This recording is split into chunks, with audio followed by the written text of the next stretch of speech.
Assalamualaikum warahmatullahi wabarakatuh.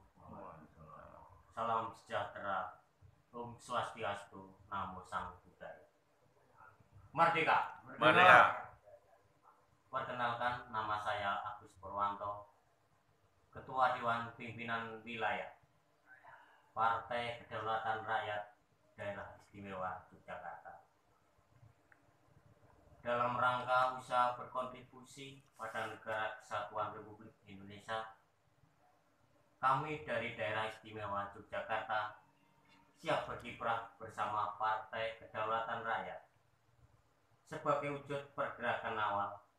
Dewan Pimpinan Wilayah Partai Kedaulatan Rakyat Daerah Istimewa Yogyakarta telah terbentuk, dan di 5 wilayah sudah terbentuk Dewan Pimpinan Daerah, yaitu Kabupaten Bantul, Kabupaten Gunung Kidul, Kabupaten Kulon Progo, Kabupaten Sleman, dan Kota Yogyakarta. Bahkan untuk Dewan Pimpinan Kecamatan juga sudah ada yang terbentuk. Target kami sampai dengan bulan September 2021 seluruhnya untuk 78 wilayah kecamatan dan 438 desa ataupun kelurahan sudah terbentuk. Bahwa cita-cita luhur untuk membangun dan mewujudkan tatanan masyarakat Indonesia yang merdeka, berdaulat, bersatu, demokratis, adil dan makmur, serta beradab, berketuhanan, berlandaskan Pancasila dan Undang-Undang Dasar 1945 yang merupakan cita-cita bersama seluruh rakyat Indonesia. Sesuai visi Partai Kedaulatan Rakyat adalah menjadi partai politik yang mampu menciptakan kesejahteraan rakyat, keadilan sosial, dan tatanan politik negara yang melandaskan diri pada nilai-nilai nasionalisme religius dalam wadah Negara Kesatuan Republik Indonesia yang berdasarkan Pancasila dan Undang-Undang Dasar 1945, yang senantiasa berdaulat di bidang politik, berkepribadian di bidang budaya, dan berdiri di atas kaki sendiri dalam bidang ekonomi. Untuk mewujudkan visi, Partai Kedaulatan Rakyat mengemban misi dalam kehidupan berbangsa dan bernegara. Pertama, mempertahankan kedaulatan dan tegaknya Negara Kesatuan Republik Indonesia yang berdasarkan Pancasila dan Undang-Undang Dasar 1945 yang ditetapkan pada tanggal 18 Agustus 1945. Kedua, mendorong pembangunan nasional yang menitik beratkan pada pembangunan ekonomi kerakyatan. Ketiga, membentuk tatanan sosial dan politik masyarakat yang kondusif untuk mewujudkan kedaulatan dan kesejahteraan rakyat. Keempat, menegakkan supremasi hukum. 5. Menciptakan kepemimpinan nasional yang kuat, bersih di semua tingkat birokrasi. Kami bersama jajaran Dewan Pimpinan Wilayah, Dewan Pimpinan Daerah, Dewan Pimpinan Kecamatan, dan Pimpinan Ranting telah siap berjuang demi bangsa dan negara Kesatuan Republik Indonesia, di mana rencana-rencana program telah tersusun dan tahapan-tahapan yang jelas, terarah, dan terukur. Daulat untuk rakyat, dari rakyat, oleh rakyat, dan untuk rakyat. Sekian, terima kasih. Wassalamualaikum warahmatullahi wabarakatuh. Agus Purwanto, Ketua Dewan Perwakilan Wilayah Partai Kedaulatan Rakyat Daerah Istimewa Yogyakarta. Bismillahirrahmanirrahim. Assalamualaikum warahmatullahi wabarakatuh. Salam sejahtera untuk kita semua. Pada kesempatan ini saya atas nama Ketua Dewan Pimpinan Wilayah Partai Kedaulatan Rakyat atau PKR tingkat Jawa Tengah terlebih dahulu mengucapkan selamat bergabung kepada jajaran pengurus Dewan Pimpinan Wilayah Partai Kedaulatan Rakyat tingkat Jawa Tengah. Semoga dengan kepemimpinan kita di DPW Partai Kedaulatan Rakyat bisa menjalankan tugas dan tanggung jawabnya serta bisa mengemban amanah ke depannya.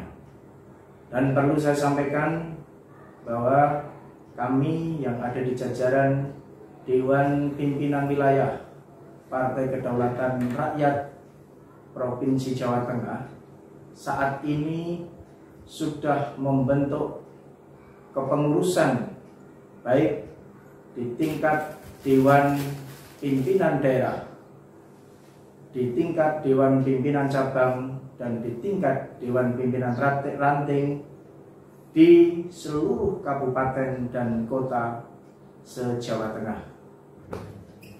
Dengan besar harapan kami, semoga dengan terbentuknya kepengurusan Dewan Pimpinan Partai Kedaulatan Rakyat sampai tingkatan ranting, maka semoga Partai Kedaulatan Rakyat merupakan satu-satunya partai yang akan bisa membawa dan merubah nasib kehidupan rakyat kecil dengan memberikan kesejahteraan pada seluruh rakyat di Indonesia. Demikian yang bisa saya sampaikan dan mohon maaf atas segala kekhilafan. Wassalamualaikum warahmatullahi wabarakatuh. Jayalah Partai Kedaulatan Rakyat, jayalah Indonesiaku.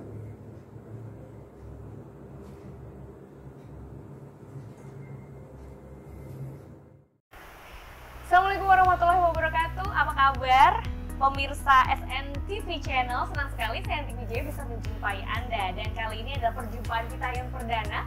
Luar biasa sekali karena kita berjumpa di ulang tahun kemerdekaan Republik Indonesia yang ke-76. Merdeka! Merdeka! Nah, kali ini kita punya narasumber atau tamu-tamu spesial. Siapa sajakah beliau-beliau? Nanti kita akan kulik satu persatu tentunya. Dan saya sampaikan untuk seluruh pemirsa SLTV bahwa seluruh tamu dan juga narasumber yang sudah hadir di tengah-tengah kita saat ini sudah melalui teknis protokol kesehatan atau sudah melalui pemeriksaan swab dan juga vaksin. Untuk pemeriksaan swab sudah dinyatakan negatif. Maka dari itu kita tidak mengenakan masker yang ada di sini. Nah, kami informasikan juga ya, selama 90 menit ke depan nanti kita akan mengusung tema Indonesia Bangkit dari Partai yang Berdaulat. Tokoh-tokoh yang luar biasa juga sudah saya hadirkan di sini. Siapakah saja mereka? Nanti kita akan kulik tentunya selama 90 menit ke depan. Nah, yang pertama dulu ya, saya boleh perkenalkan satu persatu tokoh-tokoh yang hadir di sini tentunya bersama saya. Nah, sudah hadir di tengah-tengah kita. Nah, ini biasanya kalau Anda yang lewat di pengkolan jalan, tapi tidak sembarang pengkolan jalan ya, di perapatan-perapatan yang tentu saja jalannya jalan besar di Kota Solo, terpampang nyata tanpa fata morgana ya. Ya, beliau yang hadir di sini bersama dengan Bapak Tuntas Subagio SM. Bapak Tuntas, apa kabar Bapak? Baik-baik aja. Merdeka? Merdeka. Luar biasa. Tadi pagi upacara Bapak di rumah bersama dengan Ini keluarga karena ya? pandemi belum dilaksanakan upacara ya. Oke. Bersama keluarga ya, tapi tetap semangat kemerdekaannya ya Bapak ya. Ya, saya pikir di baliho-baliho ini siapa? Agen James Bond 007 atau kacamatanya yang luar biasa eye-catching ya. Memang untuk memperkenalkan ke masyarakat memang harus eye-catching ya Bapak? Bapak ya? Ya di era milenial ini kayaknya harus seperti itu. Iya, oke. Jadi memang harus dinamis ya Bapak ya. Iya. Oke, kita akan kulik sosok dari beliau, Bapak Tuntas Subagio, yang di sini saya sudah punya sedikit kepean. Beliau adalah pendiri dan ketua umum dari Partai Kedaulatan Rakyat. Apa sih Partai Kedaulatan Rakyat itu? Nanti kita akan tanya-tanya. Dan beliau ada pemilik Yayasan Surya Nuswantara. Nah, Yayasan Surya Nuswantara itu apa? Bisakah kita bergabung di sana? Nah, kemudian Ketua Umum Ormas Panji Panjihati. Nah, ini juga apa? Ormas Panji Panjihati. Kemudian beliau selaku pemilik PT Tuntas Group, penulis buku, lagu, dan juga film ya Bapak ya. Jadi Bapak sudah berkecimpung juga di perfilman. Kemudian beliau adalah sarjana manajemen dan pasca sarjana manajemen juga sudah beliau selesaikan. Penggagas Indonesia Rumah Kaca dan partai harus berpihak kepada rakyat. Itu yang menjadi semboyan atau ini ya, apa sih, semangat atau mungkin ini ingin kerentak dari Bapak ya, kalau bahasa Puerto Rico-nya ya Pak ya. Oke, Bapak, oke, kita ucapkan selamat datang tentu saja untuk Bapak Tuntas Subagio. Kita nanti akan tanya dengan beliau. Kita juga ingin menyapa dulu sebelum saya ulas background-nya. Kita akan sapa yang ada di sebelahnya Bapak Tuntas. Ini ada Bapak Budi Yuwono SH. Selamat datang Bapak Budi Yuwono SH. Terima kasih. Terima kasih. Merdeka? Merdeka. Luar biasa semangatnya, dan sudah hadir juga di tengah-tengah kita selain Bapak Tuntas, Bapak Budi. Di sini juga ada Bapak Bakrun ST. Bapak Bakrun, selamat datang Bapak. Nanti Bapak Bakrun ini akan saya ulas juga latar belakang beliau. Dan selain itu saya ingin menyapa juga Bapak Insinyur Joko Dalmadio. Selamat datang Bapak. Selanjutnya yang paling ujung Bapak Sigit Prawoso SPD. Selamat datang Bapak. Selamat datang. Terima kasih. Nah, beliau-beliau yang luar biasa ini tentunya akan berada selama 90 menit ke depan di acara talk show Suara Rakyat bersama saya Ati Wijaya dengan tema Indonesia Bangkit dari Partai yang Berdaulat. Nah, langsung saja menuju ke Bapak Tuntas Subagio SM. Bapak, nih ngomong-ngomong nih Pak, saya sebenarnya sudah sempat ketemu sebelum ini ya Bapak ya. Iya.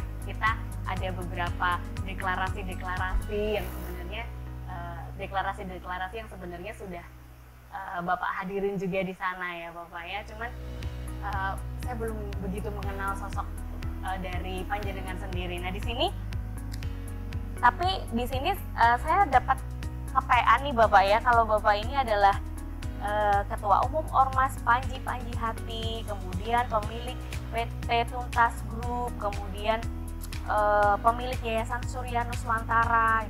Boleh tahu dong Bapak, Yayasan Surya Nuswantara ini apa sih Pak? Iya, jadi Yayasan Surya Nuswantara ini saya dirikan dari tahun 2014. Kita memang mengakomodir dari masyarakat, seluruh kalangan masyarakat. Dan kita bina secara menyeluruh, baik di SDM, kemudian di kegiatan-kegiatan yang menuju pada kegiatan yang berpihak kepada rakyat. Itu kalau Yayasan Surya Nuswantara yang kita dirikan selama ini. Dan di dalamnya kita ada istilah, bagi yang masuk ini istilahnya adalah Titus Pipi Hanatabari. Jadi orang-orang yang masuk di dalam Yayasan Surya Nuswantara ini adalah orang-orang yang kita sebut dengan Titus Pipi Hanatabari. Di dalam yayasan ini ada struktural dari pembina, kemudian pusat, provinsi, kabupaten, kota, dan kecamatan. Kita susun sampai dan desa, bukan sampai desa. Ada struktural yang mengisi di tingkatan pusat, provinsi, kabupaten, kecamatan, dan desa. Gitu. Dan kita berjalan sudah dari 2014 sampai sekarang untuk Yayasan Surya Nuswantara yang kita dirikan bersama, dan alhamdulillah cukup baik diterima di masyarakat selama ini. Jadi sudah terbentuk di beberapa provinsi yang ada di Indonesia, dan sudah mengarah kepada mendekat kepada launchingnya YSN atau jalannya program utama yang akan kita mulai insya Allah di tahun 2023, karena launching kan dilaksanakan insya Allah di tahun 2022 launching atau peresmian, saya menunggu dari kelengkapan struktural di seluruh Indonesia. Oke. Jadi kegiatan di Yayasan Nuswantara ini apa saja sih Bapak? Ada kegiatan ekonomi dan kegiatan sosial di masyarakat. Oh gitu. Iya, dan oleh sebab itu juga Keuntungan bergabung dengan Yayasan Nuswantara ini apa? keuntungannya satu, saudaranya banyak, Ya. otomatis. Kemudian yang kedua, terbuka peluang di masyarakat, ya insya Allah akan adanya sebuah perubahan, karena kita mengedepankan sebuah kemandirian di dalam ekonomi, berdikari dan lain sebagainya. Apakah Yayasan Nuswantara ini juga memfasilitasi dari anggota-anggotanya apabila ingin balik lagi tadi berdikari semacam Iya. itu Bapak? Itu yang saya tadi sebut di depan tentang program utama. Kalau program utama itu nanti sudah dijalankan, maka akan ada fasilitas-fasilitas yang akan diterima atau yang akan dijalankan Oh ya. dari struktural atau masyarakat yang masuk di dalam struktural Yayasan Nuswantara untuk menjalankan program di bidang ekonomi dan lain-lain. Sejauh ini yang sudah terrealisasi Bapak dari fasilitas-fasilitas yang tentu saja disediakan oleh anggotanya itu apa Bapak? Iya. Jadi kita di dalam perekonomian atau di bidang ekonomi, kita menjalankan sekarang ini dari file project adanya PT Tuntas Group itu. Oh, oke. Itu adalah berjalannya anak yayasan di bidang badan usaha. Sekarang sudah berdiri RSN, kita mengadakan pasar tertutup, pasar untuk kalangan anggota kita sendiri, atau kita sebut dengan RSN, Rumah Surya Nuswantara. Ini juga aplikasi dari buku yang saya bikin tentang Indonesia Rumah Kaca. Jadi bagaimana masyarakat ini bisa menjalankan ekonomi kerakyatan secara mandiri dari masyarakat dan oleh masyarakat. Oke. Kalau PT ini sendiri bergerak di bidang apa Bapak? PT ini bergerak di bidang ekonomi, di bidang usaha. Spesifikasinya? Spesifikasinya ada bidang RSN itu, Rumah Surya Nuswantara itu toko. Jadi toko-toko di tiap kabupaten. Oke. Kemudian juga ada POC, kita juga menciptakan POC atau pupuk organik cair. Kemudian ada produk jebeng itu ada produk konveksi seperti ini. Kemudian juga ada produk-produk yang lain. Dan juga kegiatan di masyarakat yang nantinya akan mengakomodir dari apa yang terprogram di setiap departemen yang ada di Yayasan Surya. Oke, jadi otomatis nanti anggotanya juga dimudahkan ya untuk mengakses, kemudian untuk mendapatkan segala sesuatu yang berhubungan dengan bagaimana mereka meningkatkan taraf ekonominya mereka ya tentunya. Insya Allah kita juga secara online kita ikuti zaman sekarang ya, dengan semuanya serba online sekarang ini. Jadi kita ada SN Access. SN Access ini adalah marketplace yang dimiliki oleh Yayasan dan PT Tuntas Group. Oke. Itu untuk mengakomodir atau mempermudah dari masyarakat nanti mengakses, dan juga bisa menampilkan, masyarakat itu bisa menampilkan produk-produk usahanya di dalam SN Access. SN Access sendiri ini bisa diakses secara umum ya Bapak Bisa, ya? bisa di-download melalui Play Store. Play Store ya, dan bahkan tidak hanya anggota saja. Iya, bisa. Siapapun bisa di sini. Tetapi ya? karena konsep kita pasar tertutup, memang di dalam pergerakan secara internal kegiatan usaha ini memang kita utamakan dari keanggotaan, sehingga yang masuk nanti atau yang melakukan kegiatan usaha di dalam PT itu juga harus minimal menjadi keanggotaan Tikus PD. Oke. Oh gitu. Kenapa sih harus melakukan pasar secara tertutup, Bapak? Karena kita mencoba dengan sebuah metode pasar tertutup. Jadi Hanya Indonesia anggota Rumah sendiri? Kaca ya.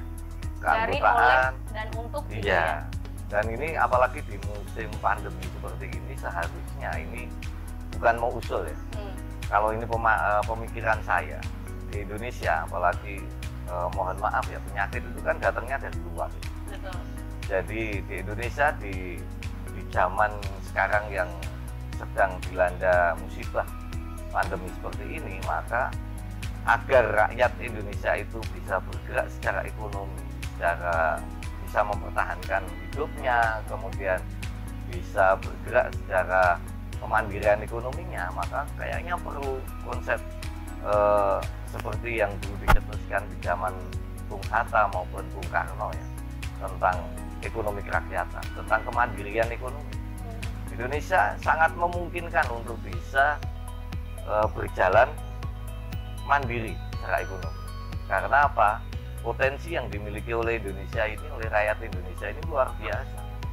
Indonesia mempunyai negara, kita diberkahi ya, diberkahi dengan sebuah situasi.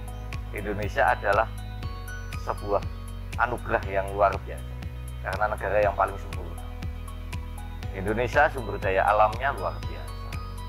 Kemudian juga potensi masyarakatnya sebenarnya juga luar biasa. Kemudian dari segi pertanian, dari segi tambang, dari segi kelautan, perikanan dan lain sebagainya itu luar biasa untuk Indonesia ini. Sehingga ini yang bisa sebenarnya sangat memungkinkan untuk rakyat Indonesia ini menjalankan yang namanya ekonomi mandiri tanpa harus bergantung dengan luar. Oke, lanjut lagi nih Bapak. Kalau tadi saya sempat penasaran nih dengan Yayasan Surya Nuswantara. Ternyata Yayasan Surya Nuswantara ini siapapun boleh bergabung di situ, dan tentu saja keuntungan bergabung di situ adalah semakin menguatkan tentu saja antara anggota satu dengan anggota yang lainnya, karena di Yayasan Surya Nuswantara ini mempunyai anak perusahaan semacam itu ya, atau mencetuskan sebuah usaha. Ini usahanya dalam bentuk PT, dan di PT itu sendiri nanti banyak jenis usaha yang tentu saja bisa diikuti, dan ini sebagai fasilitas dari anggota-anggota Yayasan Nuswantara itu sendiri ya. Dan stop di situ, ini juga Bapak selaku Ketua Umum Ormas Panji Hati. Nah tuh banyak banget ya Pak ya. Jadi tadi saya dengar dari cerita Bapak runtutannya, sebelum kita nanti akan mengulik nih kenapa sih Bapak tertarik, udah ada Yayasan Surya Nuswantara, kemudian sudah ada PT-nya, kemudian ada ini Ketua Umum Ormas Panji Hati, dan kenapa sih harus ada partai gitu. Tapi tunggu dulu, saya ingin tahu dulu Ormas Panji Hati ini apa Bapak? Jadi saya mendirikan Ormas Panji Hati itu dengan dasar seperti niatan awal dari pendirian Yayasan Surya Nuswantara.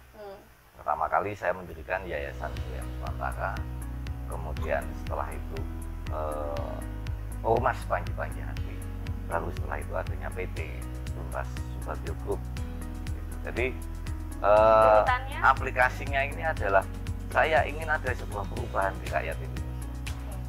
Setelah saya mengetahui di banyak provinsi, bahkan sampai ke pedalaman di Indonesia ini, termasuk juga bahkan di ibu kota dan lain sebagainya, banyak masyarakat kita yang belum merasakan sebuah perubahan arti merdeka. Mereka cenderung sudah terbelenggu atau terhadang oleh sebuah kemapanan yang dimiliki oleh segelintir orang. Sehingga dari apa yang masyarakat secara umum, masyarakat Indonesia ini kan jumlahnya jutaan orang.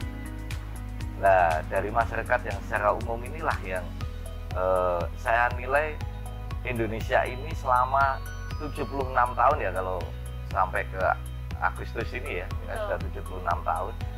Ini kan kita tidak pernah menjadi sebuah negara yang maju. Pernah dulu kita hampir mau maju di era akhir Soeharto. Itu kita masih berjarak waktu di majalah Tempo waktu itu saya baca, waktu saya kuliah karena Soeharto lengser itu kan Pak Harto lengser kan tahun 98 ya.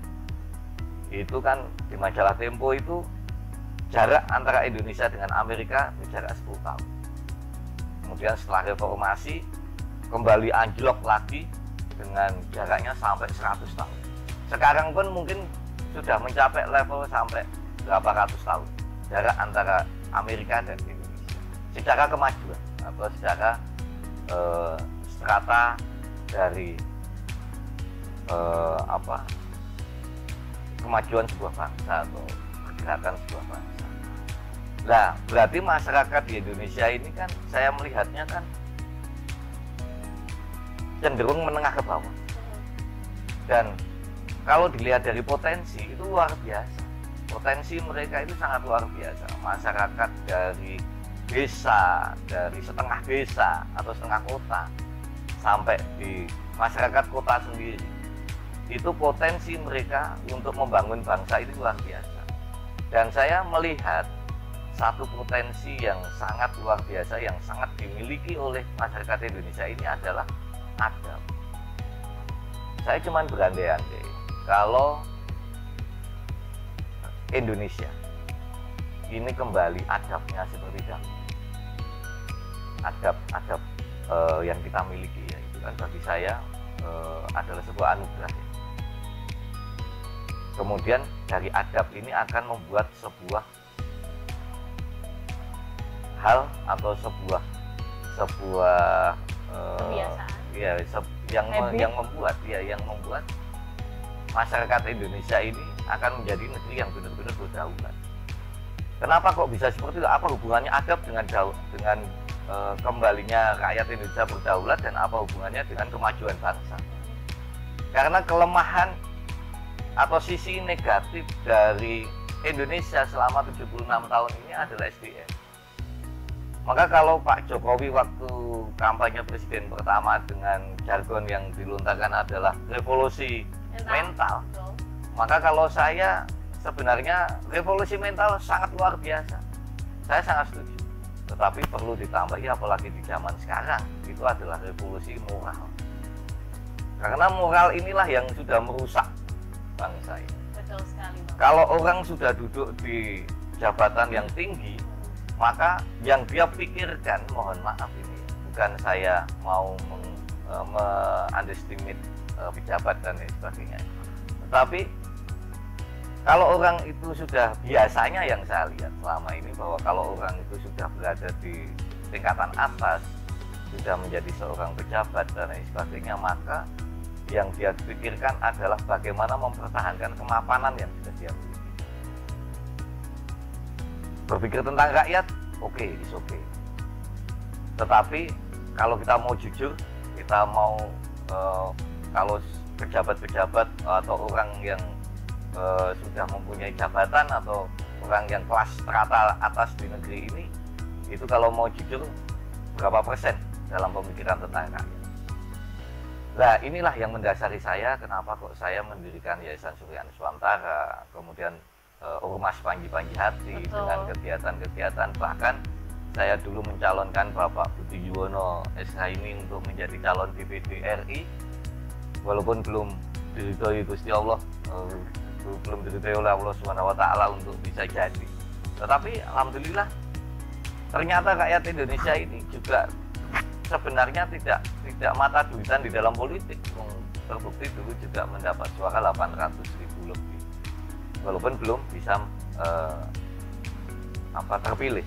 Kemudian di dalam Ormas Panji Panji Hati juga kita mencalonkan untuk Pilkada Solo yang terakhir kemarin, yang Bajo, itu kita calonkan melalui Ormas Panji Panji Hati dengan independen, karena memang kita jargonnya adalah independen. Benar-benar kita ingin, iya, benar-benar kita ingin bahwa negara atau rakyat ini kita berikan sebuah bukan ilmu ya, istilahnya edukasi di masyarakat tentang bagaimana sih kita merubah sebuah suasana dengan kita tampilkan tokoh yang benar-benar mulai dari rakyat. Maka waktu kita calonkan Pak Budi Yuwono SH ini menjadi calon DPD, kita juga bagaimana calon DPD ini benar-benar kita munculkan tokoh yang benar-benar dari rakyat, bukan tokoh instan karena dia sebelumnya orang kaya atau menjadi pejabat politik, tapi kita benar-benar ambil dari rakyat. Jadi tujuannya yang mendasari adalah bagaimana merubah kemapanan yang ada di negara ini dan bagaimana membuat perubahan jelas di masyarakat, baik di bidang politik, di bidang ekonomi, di bidang sosial kemasyarakatan, agar masyarakat Indonesia ini bisa berubah. Indonesia merdeka dengan sebuah perjuangan yang sangat luar biasa. Kita sebagai generasi setelah kemerdekaan, bagi saya itu adalah sebuah kewajiban yang sangat mutlak bagi kita semua untuk bisa mengisi kemerdekaan ini dengan baik. Dan salah satunya adalah ibaratnya kita sudah merdeka 76 tahun. Ibaratnya kita makan dengan sayur yang sama setiap hari. Sayur asem terus setiap hari. Nah, kenapa tidak mencoba dengan sayur lodeh, sop, dan lain sebagainya? Gitu.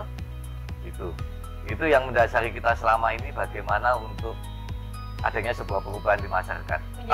Menjadi salah satu sayur itu ya, Pak? Oh iya, tantangannya luar biasa, Pak, tantangannya. Iya, tapi orang-orang banyak suka rendang, Pak. Gimana, Pak? Oh iya. Oh, enggak apa-apa, rendang juga enggak apa-apa.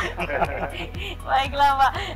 Tadi sudah berbicara seputar, itu adalah latar belakang di mana beliau ini akhirnya mendirikan beberapa perkumpulan atau bisa dibilang ini yayasan, kemudian ormas, organisasi masyarakat, dan dari yayasan ini sendiri bahkan ada PT-nya, kemudian selanjutnya ini penggagas Indonesia Rumah Kaca juga beliau. Nah, ini ada hubungannya sama efek rumah kaca nggak nih, Bapak? Iya. Atau mungkin ada hubungannya sama band efek bukan ya? Bercanda, Pak. Oke, ada hubungannya sama ini global warming, Pak? Oh enggak. Oh, bukan. Jadi Indonesia Rumah Kaca ini saya gagas karena berhubungan dengan yang terjadi di Indonesia dan di dunia dengan adanya pandemi COVID-19 ini. Oke. Sehingga istilah rumah kaca saya artikan adalah sebuah perputaran ekonomi dari rakyat untuk rakyat dan oleh rakyat itu sendiri di dalam satu lingkaran Republik Indonesia.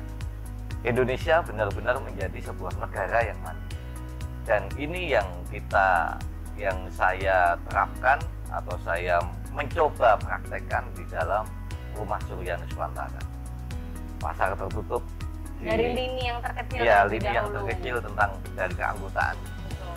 Kalau ini nanti berhasil, mungkin bisa diadopsi pemerintah untuk bisa menerapkan Indonesia Rumah Kaca di dalam perekonomian dari rakyat oleh rakyat dan untuk rakyat di internal Indonesia, sehingga Indonesia kita bisa membentuk atau melapisi rakyat Indonesia ini sampai pandemi ini selesai tanpa bergantung dengan luar.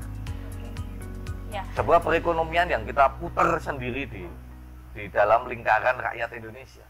Kita tidak perlu bergantung dengan luar. Apakah bisa? Sangat bisa dengan potensi yang kita miliki. Idenya sebenarnya cukup menarik, Bapak, tapi yang terjadi di realitas sekarang itu banyak pihak-pihak yang memanfaatkan situasi ini. Jadi dan mereka juga nampaknya punya kekuasaan yang lebih dan mereka juga bisa mengontrol, dan bahkan sekarang ada cerita-cerita elit global dan sebagainya. Bagaimana nih kalau sehingga untuk perealisasiannya ini saya pikir apakah Bapak juga cukup optimis untuk Iya, jadi gini, kalau kita pribadi di dalam Yayasan Surya Nuswantara, Titus Widiana Tabaris maupun di dalam ormas, kita memang sepakat bahwa kita tidak akan mencampuri urusan pemerintah.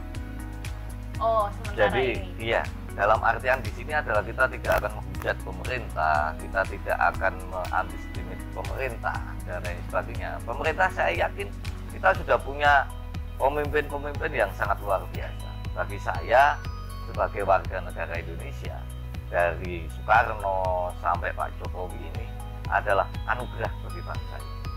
Itu karena apa? Terbukti bahwa negara aman, tentram, dan lain sebagainya. Apapun kebijakan pemerintah adalah saya yakin kebijakan yang terbaik. Tetapi memang kita juga punya langkah sendiri. Dalam artian kita juga manusia kan, bisa berpikir. Kalau misalnya, penyakit itu dari luar contohnya. Seperti yang terjadi sekarang di dalam pandemi COVID-19 ini. Kemudian kalau kita masih mengadopsi orang luar untuk masuk ke Indonesia, kita masih membuka 2 bandara 24 jam, bandara internasional bolak-balik masih bisa. Apakah kita bisa menyelesaikan pandemi ini? Kita pakai pikiran yang sehat. Mohon maaf itu ya. Istilahnya kita pakai akal logika. Terus kalau ibarat botol ini bersih, kemudian ini akan masuk, keluar masuk, dikasih kotoran dan lain sebagainya akan kotor. Nah, bagaimana cara mensterilkan ini? Kan ini harus ditutup supaya apa? Higienis. Seperti yang terjadi di botol ini. Mau diminum, dijual, maka ini harus higienis. Semua harus tertutup rapat. Ini yang saya sebut dengan rumah kaca.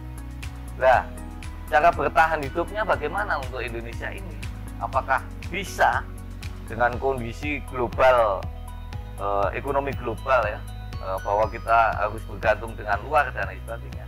Kalau saya melihat potensi rakyat Indonesia, dan mohon maaf nih kalau keyakinan saya ini dari SDM masyarakat Indonesia yang berdarah keturunan masa lampau yang sangat luar biasa dari zaman pendirian kerajaan, kemudian kita mempunyai kerajaan luar biasa dari nenek moyang kita, maka sampai ke perjuangan 45 dan lain sebagainya, maka rakyat Indonesia ini adalah rakyat ciptaan pejuang.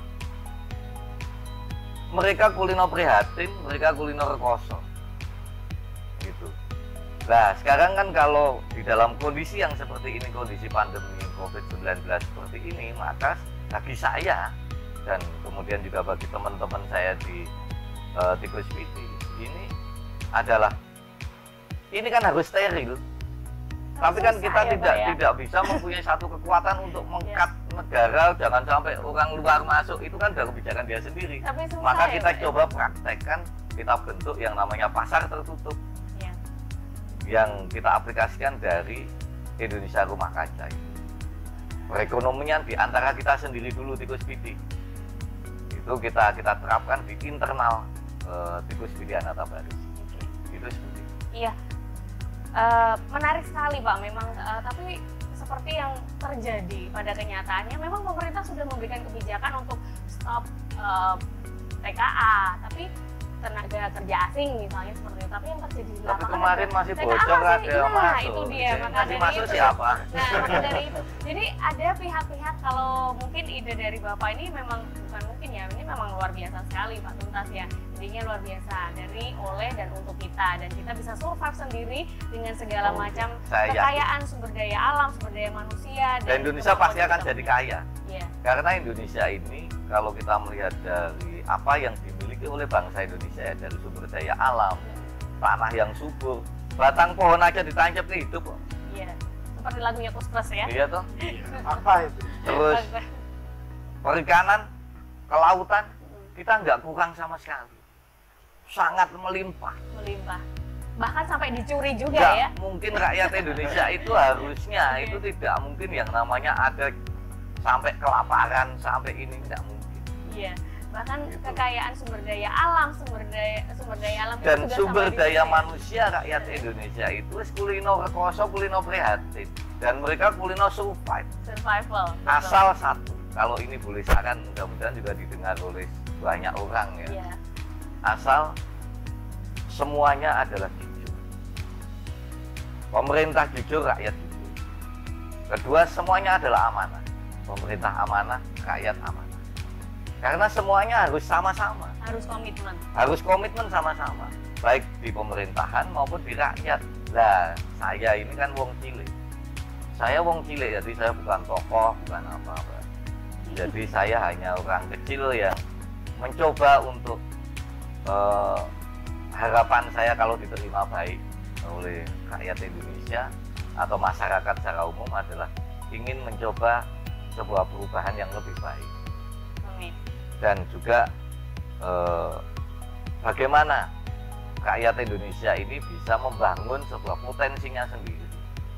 Karena walaupun saya orang biasa, orang kecil, buktinya juga alhamdulillah diterima di kalangan masyarakat untuk konsep-konsep yang kita gulirkan di dalam Yayasan Suryana Nuswantara maupun BPD. Walaupun juga tidak dipungkiri banyak orang juga yang tidak suka, karena terbukti di internet dan lain sebagainya itu kan banyak yang menghujat, banyak yang memandang sebelah mencaci mata. maki. Iya. Iya, itu Karena sebuah kita orang perubahan biasa, ya. orang kecil, rakyat kecil. Kalau beda kalau kita tokoh besar, lah mungkin orang bicaranya juga akan beda. Tetapi kita tidak mempedulikan itu. Yang kita lakukan selama ini, yang kita niati adalah bagaimana untuk kebaikan bangsa. Luar biasa. Apakah itu juga yang melatar belakangi akhirnya berdirinya Partai Kedaulatan Rakyat itu sendiri? Iya. Jadi Partai Kedaulatan Rakyat yang kita dirikan ini masih proses perizinan. Jadi nanti bisa diterangkan oleh Pak Budiono kalau masalah pendirian dari Partai Kedaulatan Rakyat. Tapi yang mendasari hanya satu solusi bagi bangsa ini adalah kembalinya kedaulatan di tangan rakyat. Bagaimana rakyat benar-benar berdaulat, menjadi satu kesatuan untuk sebuah perubahan. Maka saya yakin Indonesia mempunyai sejarah yang sangat luar biasa. Dari sejarah Mojopahit, sejarah Kalingga, sampai ke sejarah Singosari, sampai Demak dan lain sebagainya, sampai berdirinya sebuah Republik Indonesia. Sebuah perjalanan yang sangat luar biasa, dan itu sebenarnya adalah potensi bagaimana membentuk sebuah bangsa yang besar. Gitu. Ya. Ini ngomong-ngomong idenya bagus sekali, dan partainya nanti mungkin akhirnya nanti akan mengumpulkan rakyat yang mempunyai visi yang sama dengan partai, dan akhirnya bisa merealisasikan apa yang menjadi impian dari semua pihak. Dan idealisme kita adalah idealisme berdaulat. Jadi bagaimana rakyat benar-benar kita bentuk sebuah komponen masyarakat yang berdaulat untuk membangun bersama. Bersatu untuk membangun bersama. Ini ngomong-ngomong, kalau misalnya sudah ada partainya pasti seru nih Bapak, tapi ini lagi dalam taraf perizinan. Nah, di sini saya langsung bertanya kepada beliau, Bapak Budiono SH. Beliau adalah DPP Partai Kedaulatan Rakyat bidang hukum dan perundang-undangan. Background beliau adalah seorang lawyer dan aktivis YSN, Yayasan Suryana Nuswantara, dan Ormas Panji Hati ini. Kami ingin bertanya nih Bapak seputar pengurusan legalitas partai. Sudah sampai di taraf apa nih Bapak? Ya, terima kasih. Jadi untuk mendirikan partai itu kan syaratnya benar mudah. Syaratnya mudah. Tinggal baca 1, 2, 3, 4 sampai 12. Oh 12. Ya, misalnya. Cuma untuk memenuhi syarat itu yang ya agak sulit. Gampang-gampang susah. Ya. Ngeri-ngeri sedep ya Pak. Ya itu. Baiklah. Ya, kita pertama ya kita harus punya legalitas. Itu lewat Kemenkumham. Nanti di sana nanti ada semacam verifikasi administrasi. Kemudian kalau sudah lolos baru nanti SK-nya turun.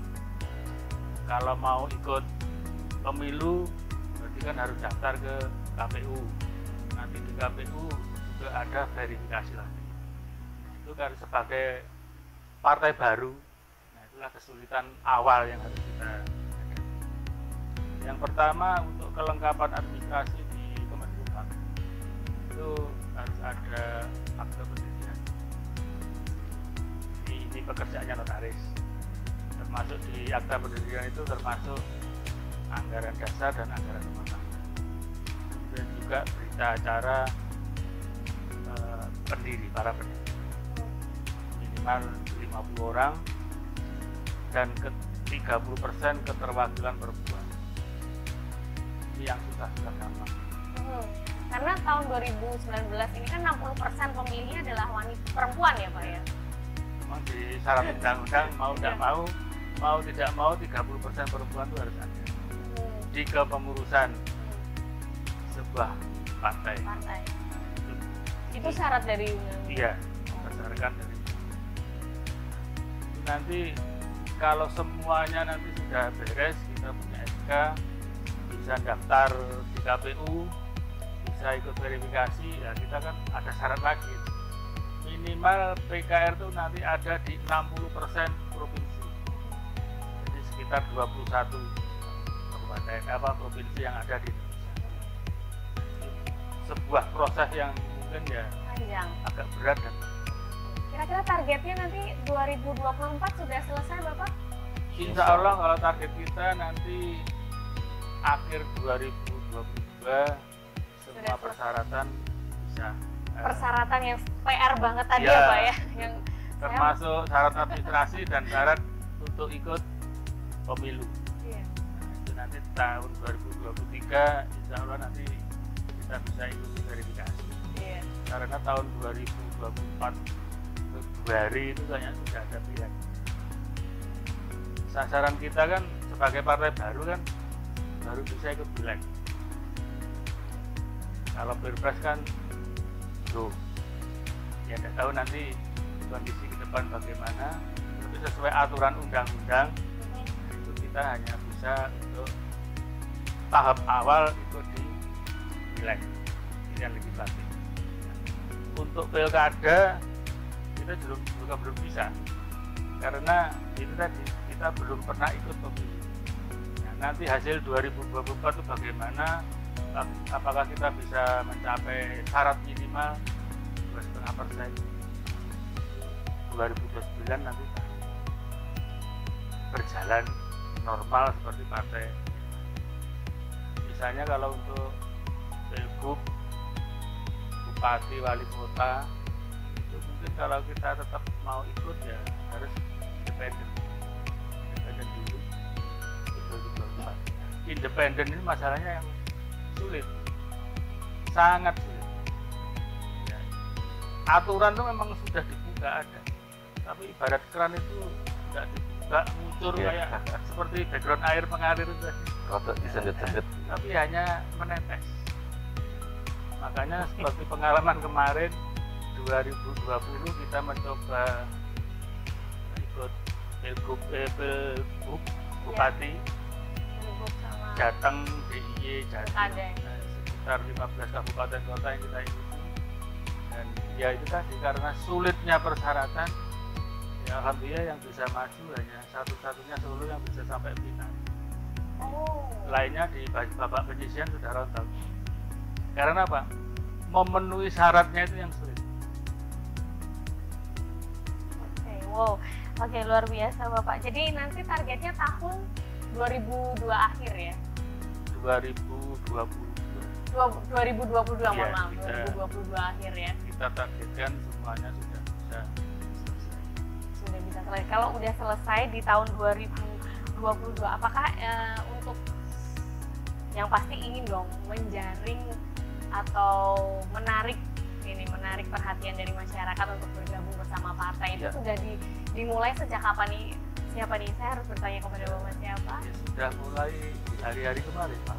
Oh, ini sudah Ya, mulai ya iya. Bapak ya? Sudah mulai diperkenalkan Terutama ya? internal kita ini, internal Pilot Media atau Baris atau internal Yayasan Surya Nusantara. Nanti kalau nggak lolos gimana Pak? Mohon maaf loh ya. Kalau nggak lolos gimana nih?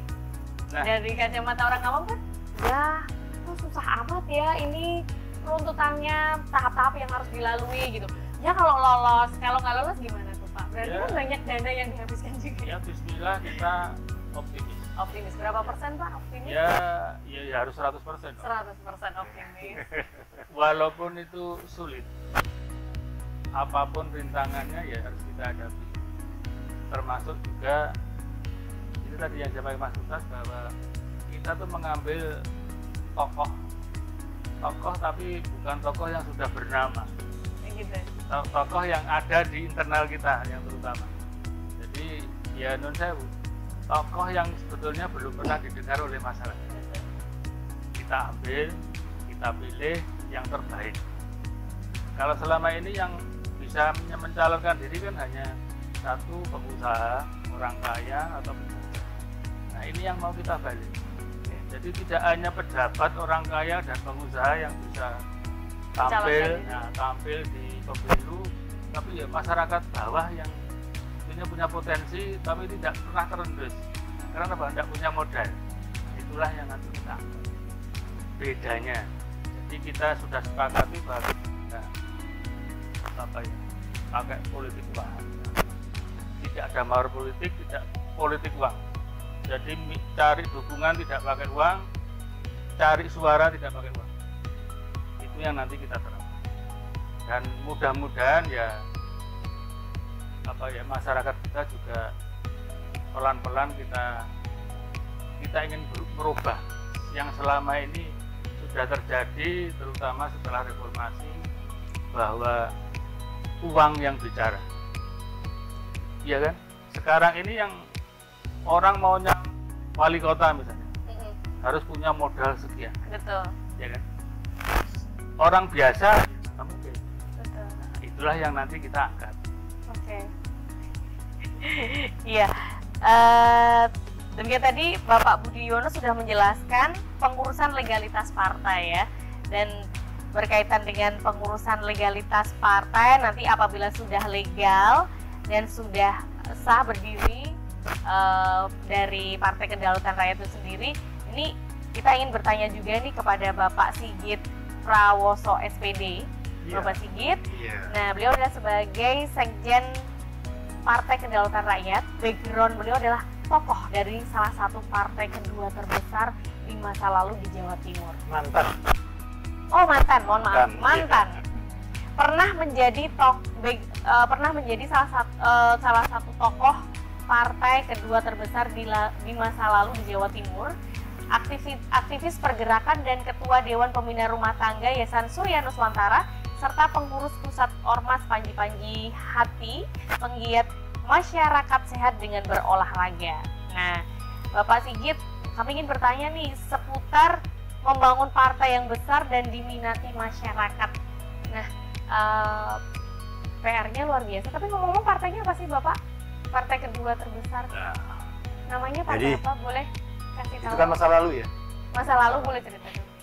Jadi kalau tidak salah itu tahun 2015. Iya. Saya mengundurkan diri dari sebuah partai yang memang partai terbesar, yaitu dari Gerindra. Saya adalah ketua partai di bidang OKK di Kabupaten Magetan. OKK itu apa Bapak? OKK itu salah satu bidang tentang organisasi, kaderisasi, dan keanggotaan. Nah pada saat itu saya melihat seperti yang disampaikan oleh Pak Tuntas tadi ya, dengan keanggotaan kita yang besar ke depan, itu saya sudah memprediksi bahwa ke depan ketika sesuatu yang baik ini akan kita lakukan, tentunya harus ada backup dari birokrasi. Maka yang namanya tikus pidi Hanoto Baris ke depan pasti akan masuk di dalam dunia politik secara praktis.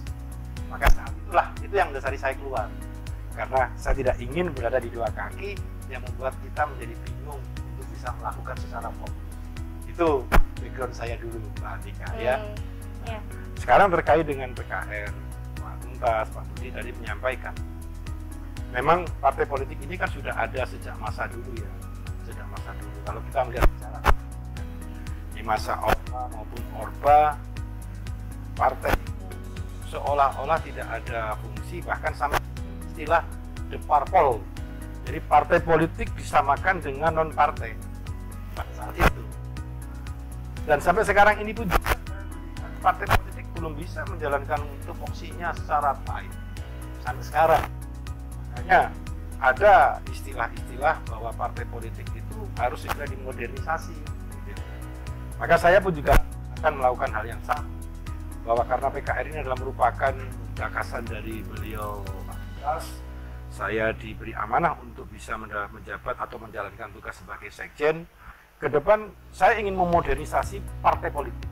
Artinya bahwa partai politik itu tidak bisa meninggalkan satu kewajiban utama tentang 3 hal misalkan. Tentang kaderisasi. Kaderisasi ini manfaatnya luar biasa. Sehingga jangan sampai pameo yang terjadi kemarin dengan ada muncul istilah politik dinasti. Karena politik itu berkembang, sehingga kaderisasi itu sangat diperlukan. Kami yang saat ini sudah usia kepala 50, mungkin 20 tahun sudah tidak mungkin mampu berpikir, sehingga butuh adanya sebuah kaderisasi. Jangan sampai kaderisasi itu muncul dari anak saya yang tidak mampu, nanti kita paksakan. Ya. Kita akan melihat masyarakat secara jelas. Yang kedua terkait dengan rekrutmen. Ini kita saat ini menjalankan. Dengan merekrut keanggotaan di masyarakat yang besar, dan ketika mereka mau, insya Allah Partai Kedaulatan Rakyat ini, itu artinya Partai Kedaulatan diminati oleh mereka. Karena partai politik itu kan butuh anggota yang besar, ya kan? Butuh anggota yang banyak.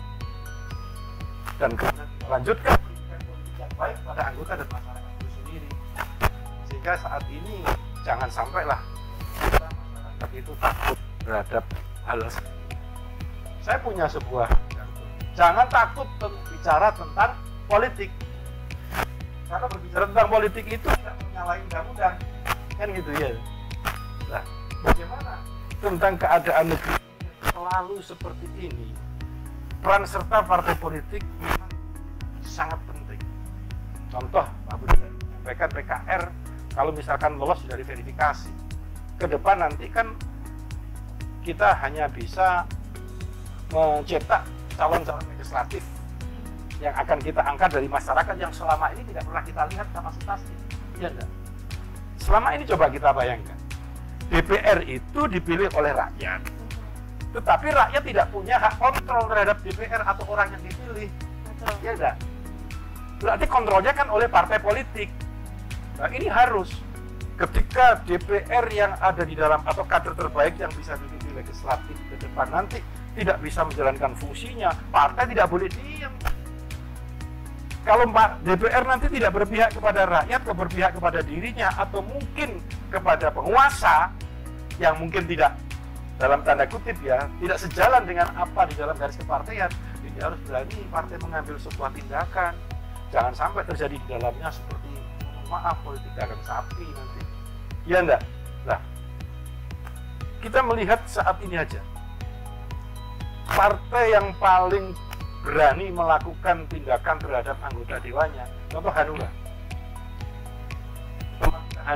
Hanura itu melakukan PAW dengan dasar kebijakan partai tanpa sebab, itu 68%.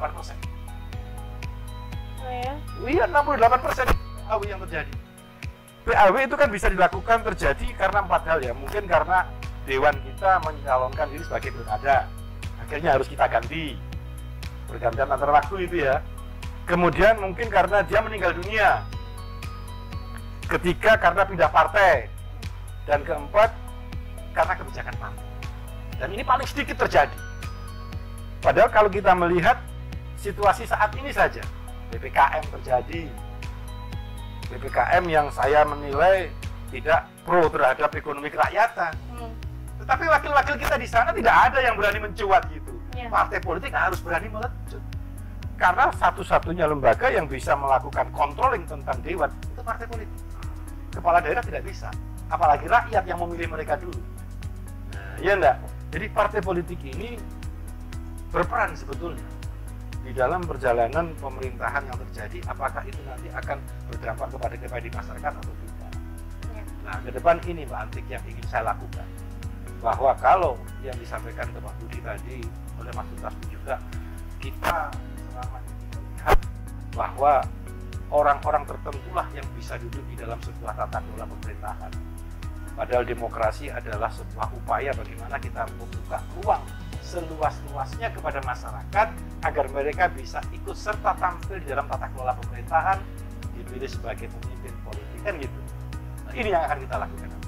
Sehingga saya sepakat dengan yang disampaikan oleh Mas Tuntas dan Pak Budi tadi, PKR tetap akan memperjuangkan bahwa kedaulatan itu di tangan rakyat dan akan kita wujudkan, bukan hanya jalan. Itu nanti. Oke. Pemirsa masih bersama saya Antik Wijaya di Surya Nuswantara TV Channel dan obrolan kita masih akan berlanjut ya. Temanya masih sama, Indonesia Bangkit dari Partai yang Berdaulat. Lanjut lagi dengan Bapak Sigit Prawoso SPD. Jadi Bapak spesifikasinya nih tindakan apa saja sih Pak yang akan dilakukan untuk membangun partai supaya besar dan diminati masyarakat? Ya. Terima kasih Mbak Tika. Tadi bisa saya katakan warna parpol yang saat ini berada kan seperti itu. Maka kita akan mencoba menjadi partai yang berbeda. Dan tentu karena kita menjadi partai yang baru, ada kesulitan-kesulitan tersendiri yang tersampaikan tadi juga oleh Pak Budi kan. Maka satu hal yang dilakukan melalui ormas-ormas yang ada di bawah dari keanggotaan kita yang saat ini, kita akan melakukan satu kerja keras untuk menyampaikan informasi kepada seluruh masyarakat. Saat ini saja sudah lebih dari 10 dari masing-masing wilayah, 10 kabupaten itu terbentuk kepengurusan. Itu mungkin baru hitungan hari. Gitu ya. Nah, dari sini harapan saya bahwa teman-teman yang terpilih duduk di dalam kepengurusan baik di DPD maupun di DPW bisa menjalankan fungsinya untuk bersosialisasi kepada masyarakat. Dan saya sangat optimis sekali karena terjadi satu kebiasaan di tengah masyarakat ketika partai baru itu muncul, itu menjadi sebuah perhatian. Dan karena masyarakat sudah merasa jenuh dengan kebijakan partai yang saat ini, maka mereka pasti akan melakukan satu uji coba. Bagaimana Partai Kedaulatan Rakyat ke depan ini bisa mewujudkan sesuai dengan namanya, kedaulatan rakyat yang betul-betul nanti menjadi rakyat menjadi penentu di dalam sebuah proses demokrasi itu ya. Nah, inilah yang nanti akan kita lakukan. Tapi biasanya masyarakat Indonesia tuh biasanya kalau udah fanatik dengan satu partai, ya udah itu terus. Saanak turunnya itu terus itu Bapak. Itu yang terjadi di sekeliling saya ya, nggak tahu ya kalau di daerah lain mungkin ya. Ya itu terjadi pada beberapa daerah mungkin. Saya sendiri berkecimpung di dunia partai itu tidak sebentar. Justru saya melihat sering teman-teman di dalam menentukan partai yang pada saat itu dianggap tepat, tetapi ketika masa-masa pemilu itu berakhir, hasil yang didapat tidak berpihak pada mereka, maka mereka adanya cuma berkeluh kesah gitu, berkeluh kesah. Nah ini loh yang saya harapkan nanti ke depan. Memang besarnya partai ini tidak bisa simsalabim, karena kita memang belum bisa menunjukkan sesuatu kepada masyarakat, Nah pada saatnya nanti kalau kita bisa menjadi peserta pemilu, entah itu hanya pada batasan legislatif, kita akan bisa lebih menunjukkan kepada masyarakat tentang eksistensi partai ini. Karena apa? Kita akan melakukan kontroling betul kepada wakil-wakil kita yang duduk di legislatif lah, yang mungkin akan bisa menyalurkan aspirasi masyarakat. Ya. Kalau konteks di sini kan Bapak sudah pernah berpengalaman di partai yang cukup besar ya. Ini teknis apa aja nih? Jadi kayak tindakan-tindakan teknis apa aja, kegiatan apa saja yang harus dilakukan ini sebagai wujud untuk membangun partai supaya jadi besar dan lebih dikenal. Apalagi kan Partai Kedaulatan Rakyat itu masih masyarakat mungkin belum begitu paham ya. Ini tindakan apa saja sih Bapak? Jadi kalau saya mengimplementasikan dengan partai saya yang saya ikuti dahulu, PKR ini memiliki satu hal yang sangat beda, jelas beda. Partai yang saya ikuti dulu, mohon maaf ya, saya di Gerindra waktu itu. Kita tahu pendiri pemilihnya adalah Pak Prabowo. Beliau adalah seorang prajurit yang luar biasa ya. Artinya ada satu komando dan semua memang dari atas, gitu ya. Bahkan pemilihan keanggotaan struktural yang ada di DPC maupun di DPD itu penunjukan dari pusat. Berbeda dengan kita. Kita ingin mengisi struktural kepartean di daerah, kita rembuk secara umum pada mereka. Sehingga pemimpin partai yang ada di daerah itu pun juga kesepakatan masyarakat kecil kita yang ada di sana. Tidak penunjukan langsung dari DPP. Walaupun itu bisa kita lakukan. Ya enggak? Nah, ini nanti pasti memiliki sebuah pemahaman tentang mereka. Kalau saya di sana dulu, yang mengangkat saya memang SK-nya nanti walaupun daerah PKR pun juga dari DPP ya, tapi proses proses di dalam penjaringannya kita lebih mengedepankan apa semacam kayak kita kumpulkan mereka, kita satukan pendapat mereka, bagaimana ke depan partai di daerah ini bisa siapa yang cocok. Nah, mereka berembuk. Kita bisa melakukan, saya suka dengan si A, saya angkat dia sebagai ketua DPD, bisa. Ini yang paling dekat ini Bapak, gimana nih Bapak, ada trik khusus nih yang paling dekat, kegiatan yang paling dekat untuk kegiatan nyata yang paling dekat untuk membangun partai supaya diminati masyarakat? Ya saat ini nanti yang paling cepat kalau menurut saya kita akan kegiatan sifatnya kayak kegiatan bakti sosial. Bakti Bakti sosial. sosial mungkin di tengah-tengah pandemi masyarakat ini atas nama PKR kita mungkin akan melakukan hal-hal yang bersentuhan langsung dengan masyarakat. Dananya Pak? Ya dana dari partai. Dari partai ya? Iya. Oke Pak. Dana dari partai. Kalau partai sekarang ini pun juga masih dalam proses, ya saya akan tanya kepada ketua partai nanti. Akan minta pada ketua partai. Bagaimana ketua partai nanti nyari? Ya dong? Nanti kita akan tanyakan sama Mas Iya. Ilham ya. Oke. Dan itu nanti cakupannya wilayah mana Pak? Ini kan Partai Kedaulatan Rakyat ini kan lahir dari kota Solo ya. Iya. Menarik ya, karena biasanya partai lahirnya dari ibu kota. Enggak. Partai itu lahirnya ada dari mana-mana saja. Dari mana aja? Tetapi berdasarkan undang-undang yang ada bahwa partai politik itu untuk DPP memang harus berkantor pusat di Jakarta. Di ibu kota Jakarta, negara. oke. Nah, gitu ya. Haha. Ya, sama. Nanti PKR pun juga akan berkantor di berkantor Jakarta. di Jakarta. Iya. Iya. Di DPW juga akan berkantor di ibu kota provinsi. Hmm. Lalu Jawa Tengah ada di Semarang ya. Tapi kalau misalnya ngomongin PKR itu pasti identiknya pasti Solo ya. Iya, iya. Solo. Karena gitu. mungkin meletusnya ada di kota Solo. Jadi gitu. mulainya ini ya apa? Mulai pionirnya ini adalah bibit awalnya ini dari Solo kan ya. Jadi ini nampaknya jarang ya partai-partai yang sudah ada sekarang baru PKR ya. PKR ya partai yang Yang lain terbaru. kalau Mungkin zaman dahulu mungkin banyak dari Solo ada partai apa zaman pemilihan pertama kali tahun berapa Bapak? Sekitar 55 ya itu banyak muncul partai yang dari daerah-daerah begitu ya Pak ya. makanya nanti gini Mbak Tina. Seperti Pak Budi juga sudah nyinggung sedikit ya bahwa PKR ke depan nanti tidak mengenal istilah mahar politik, tidak mengenal tentang politik uang. Saya yakin kalau ini tersampaikan kepada masyarakat, hal ini akan menjadi sebuah catatan yang berbeda. Tapi semuanya jadi seperti itu Pak. Oh enggak, faktanya ini fakta ya. Ketika ada seorang yang ingin maju di dalam konteks pemilu pilkada misalkan, untuk mendapatkan rekom kendaraan dari partai yang akan mengusung itu luar biasa dana yang harus dikeluarkan. Loh, ini fakta itu. Dan nanti kita bisa coba dibuktikan. PKR tidak mengenal itu. Seperti dari bagian hukum tadi mengatakan, selama ini rakyat kecil itu kan hanya menjadi objek. Maka kita akan coba jadi subjek. Sehingga ketika seorang rakyat kecil menjadi pemimpin, dia akan tahu rekonsiliasi. Iya enggak? Betul. Nah, saat ini coba, partai politik melahirkan banyak kepala daerah, banyak melahirkan legislator. Iya enggak? Tetapi apa yang dilakukan mereka? Betul-betulkah mereka menjalankan fungsi yang benar?